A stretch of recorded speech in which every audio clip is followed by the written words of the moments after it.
Shalom Patreon. This video is for Mike Woodward. What's up, bro? The question is alternative energy, what's best? And man, I don't know. Who makes the best trucks? Ford, Chevy? We know it's not Dodge. Who makes the best beer? Is it Budweiser, Coors, or Miller? Who makes the best chainsaw? Is it Steel or Husqvarna? What about Johnson Red or Echo? Do you like a flat blade shovel or a round point spade shovel? 9mm, 40 or 45? Giants or Jets? So, short answer, it depends. And so then what does it depend on? What resources are available to you? If you have lots of wind, wind is great. If you have lots of sun, solar is great. I've done videos on both of these things as well, so I will see if I can find them or if somebody else can find them here on Patreon. Post a link down in the comments. So what's best, natural gas, wind, or solar, and how to contain it? We've also done videos on iron Edison batteries, which are nickel iron versus your standard lead acid batteries. Are they expensive? Oh, hell yeah, they're expensive. About $1,100 a battery.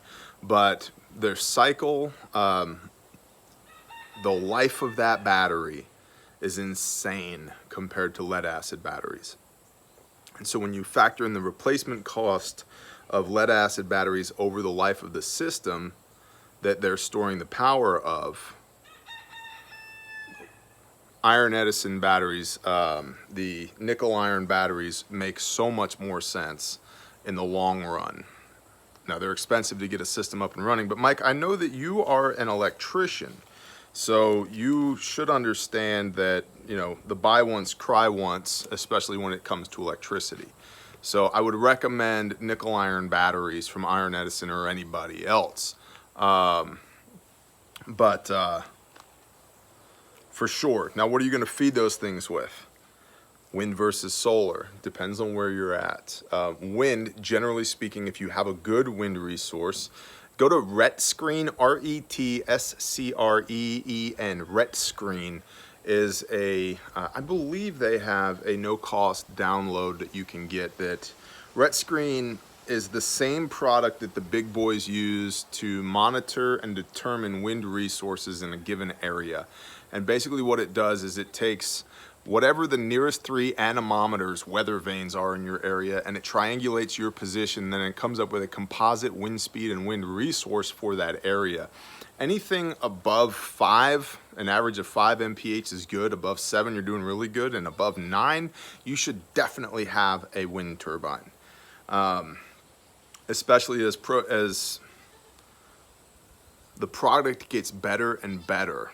Absolutely, you should definitely have a wind turbine. If you have 7, an average of 7 or above, you should have a wind turbine for sure.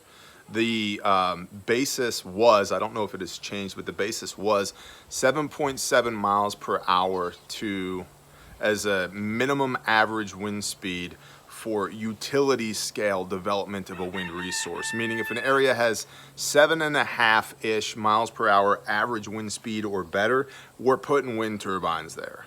There's nothing else to talk about other than whose land are we going to appropriate to do it, which is a whole nother story for another time. And I do not believe that utility companies should be able to eminent domain anything. But again, different video for a different time. One of the reasons that I left the utility industry, not a fan. You don't get to steal people's stuff and call it fair market value, but different video for different time. So wind for sure. Wind, if you have a good wind resource, in my experience, has a faster return on investment, 5 to 7 years, versus solar that in some places can be 15 to 18 years, where the life of the project is 20 years. Now, if you're doing this for self-sufficiency, for sustainability, and for SHTF man, then that return on investment matters less than it would if you were purely doing this from a cost analysis standpoint. But it's nice to get your money back faster, regardless of whether or not this could be useful to you in end times, bro. So, but before you figure out wind or solar, You know, and again, use ret screen to determine your wind resource. If you're above about 7 miles per hour annual average, definitely get a wind turbine, or at least look at getting a wind turbine. But you need to know what your load is. And again, if you're an electrician, you should understand this. How many watts do you actually need? So, and to say, you know, broad brush strokes, the average suburban home can get by with a 5 kilowatt system, 5,000 watts. We've put in many Xeris, XZYRES, XZERES. I think it's XZERES, Xeris. Their 442 was previously rated at 10 kilowatts. It's now rated at 12 kilowatts. They've done nothing to change it. They've just realized it's that good of a turbine. It actually puts out 12, not 10.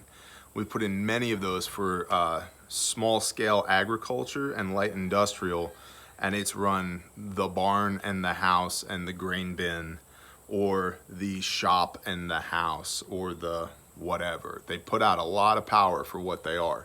So those are worth looking into. So I'd say 5 kilowatt-ish for your standard suburban home, and then 10 kilowatt-ish for something bigger than that. And then out here, you know, or if you're living off-grid, or you're living a low-impact lifestyle, man, a 1 kilowatt system could get it done. But you got to understand what your load is, right? You understand this as an electrician. And then what's the most cost-effective way to meet the need of that load? Is it solar or is it wind? And the price of solar has come way down over the years. So I would definitely look at that. You know, and what's your solar resource as well? Out here, it's hard to catch the sun. In other places, man, there's sun everywhere. You know, we'd be better off with a wind turbine here probably than solar panels. Not that we won't have solar panels, we will. Because the barrier to entry on solar is lower than wind, because you can piecemeal solar a lot more easily than you can piecemeal wind. But wind would produce better in the long run for us here. Watch my goats chew on something over here.